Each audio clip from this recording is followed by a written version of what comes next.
All right, my Ugot2b Lions fans, good to see you again. Let's take care of first things. Need you to subscribe, hit the like button, comment, share, and also smash that notification bell so you can keep up with all the videos that we post. All right, let's get to it. If you saw our last video, you know that we were planning a trip to Detroit to go see a game. And earlier this year, my brother Todd suggested, hey, let's go see a game in Detroit. Let's go to Ford Field. We had never been to Ford Field. So, hey, that was a plan. We put it into action. My cousin Bernard suggested that we go see the Seattle game on Monday night. And that was the plan, and we put it into action. We made it happen. So now we're back. Now it's time for us to share with you our experience in Detroit. Now, I got to tell you, it turned out to be more than just going to see the Lions at Ford Field. It turned out to be like a friends and family reunion. I'm going to share that with you. I'm going to try not to take up too much time sharing this with you. Okay, so let's start with this. Anytime you take a trip, you always say, hey, let's go somewhere and get something good to eat. Let's go find some food. Now, when we got to Detroit, a good friend, really good family friend of ours, Michael Long. Man, Mike, we love you. I stayed with him for the first 2 nights. And I remember the Saturday morning after we got there on a Friday, Saturday morning, got up and said, hey, Mike, let's go get breakfast somewhere. So Mike wanted to cook. I said, no, let's just go.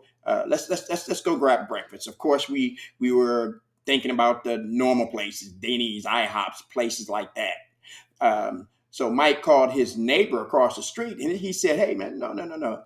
I got the perfect place for you. His neighbor, Damon Key. Good looking out, Damon, because he took us to a place called Mary's Grill. Now, there's one in Detroit and there's one in Livonia.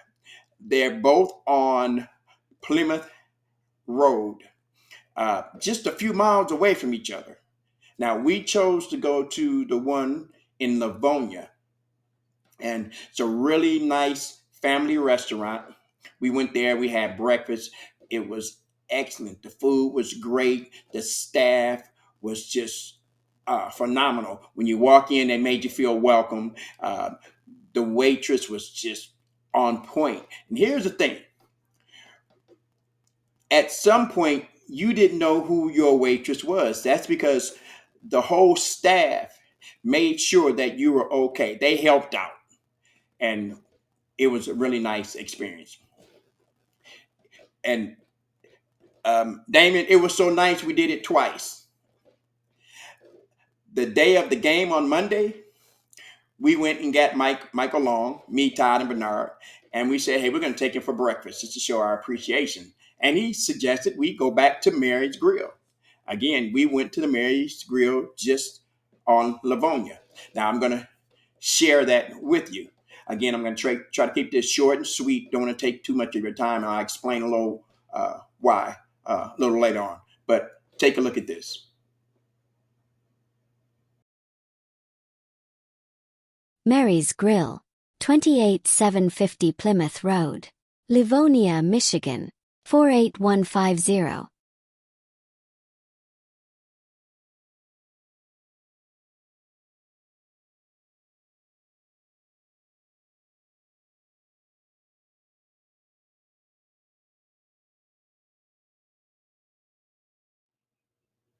All right, if you're ever in the Detroit area, make sure you visit Mary's Grill. It's one in Livonia, one in Detroit. Tell them Ugot2bLion sent you. All right, so it turned out to be much more. Somewhat of a history moment, if you will. Again, our good friend, Mike Long, took us to a place called James Smith Farmhouse. One of maybe 2 cabins that still exist in the Detroit area.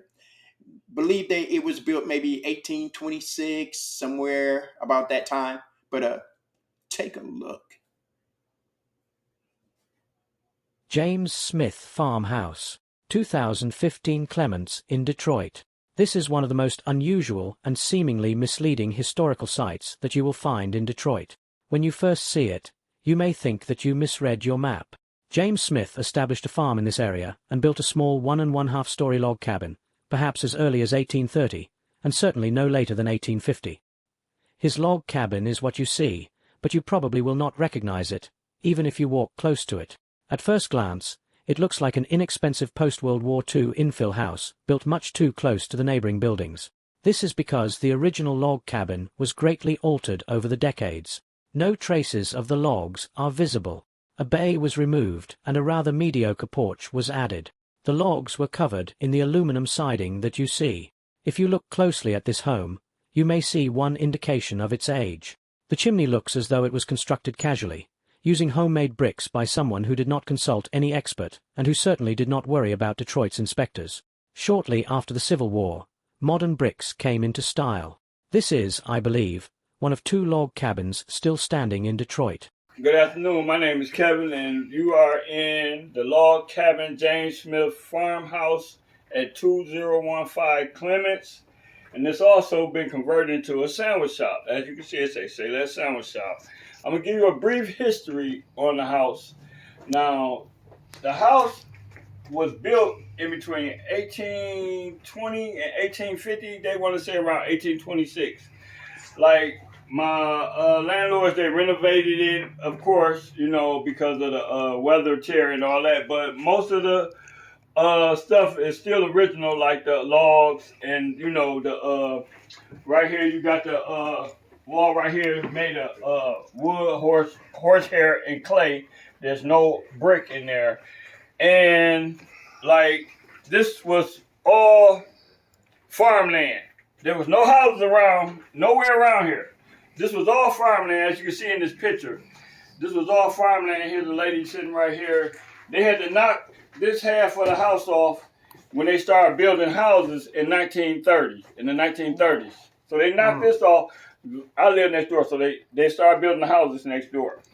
So all this. I think I want to say from Davidson to the Lodge till all the way back to like Livernois. That's the farmland. The forest. So of course, like I said, been renovated. This is the little dining area I converted into, a little sitting area where people come and wait and get their sandwiches. Now this is a brief tour. So this is where I cook all my food at. I got from corned beef to pastrami, turkey sandwiches, smash burgers, bacon ranch buffalo chicken wraps, quesadillas. I cook steak fries. I do fish sandwiches, shrimp. I do a variety of sandwiches. Okay. Now, he's going to take you on a tour upstairs. If this log farm home were built around 1830 or so, it would be the second oldest residence still standing in the city. The oldest is the Trowbridge residence on East Jefferson, constructed in 1826.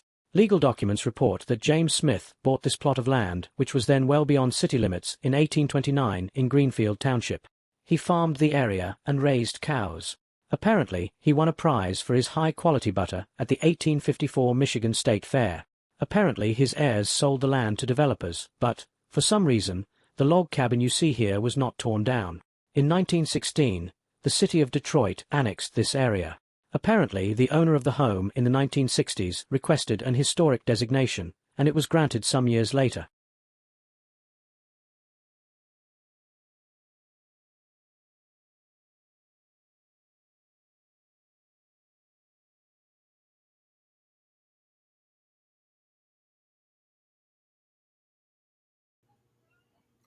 Wow. Just wow. James Smith Farmhouse, 2015 Clements. Get out there and say hey to Kevin at Say Less Sandwich Shop. Get you a nice sandwich. Tell him Ugot2bLion said, hey, Kevin, we got those t-shirts coming to you. Oh, the game. Oh, y'all don't know about the game. Almost forgot. Check this out. We had a ball. Yeah, Detroit football.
Okay, my You Got to Be Lions fans. I saved the best part for last. At least I think this is the best part. If you look back here, you can see that it's getting dark outside.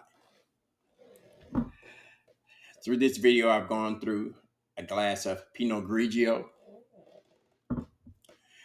But this is the part that I was telling you about that turned into so much more.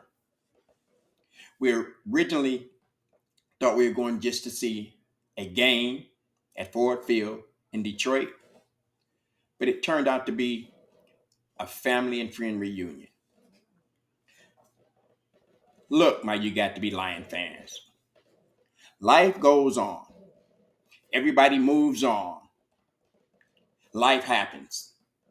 And when that happens, we lose track of friends and family. We stop calling them. We don't text them. We can't let that happen. I'm going to show you some pictures of some friends and family that have not seen each other in decades. 2, 3, 4 decades.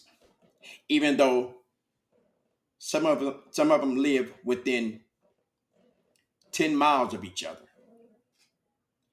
Remember I said I'm not going to take too much of your time?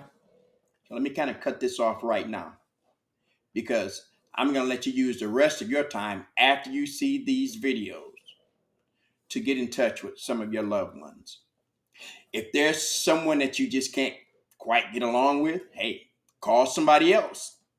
Keep in touch with them through somebody else. But don't just let it go.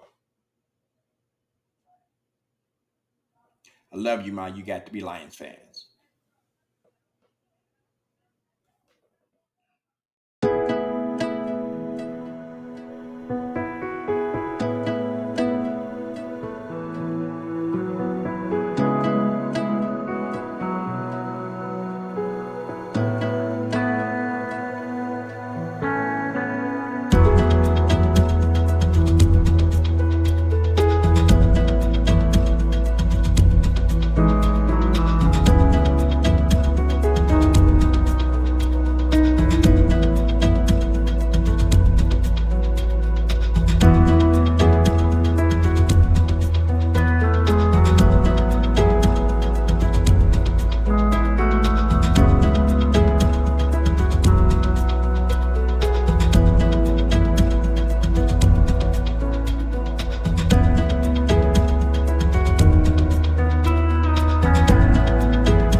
Food courtesy of Mike Long.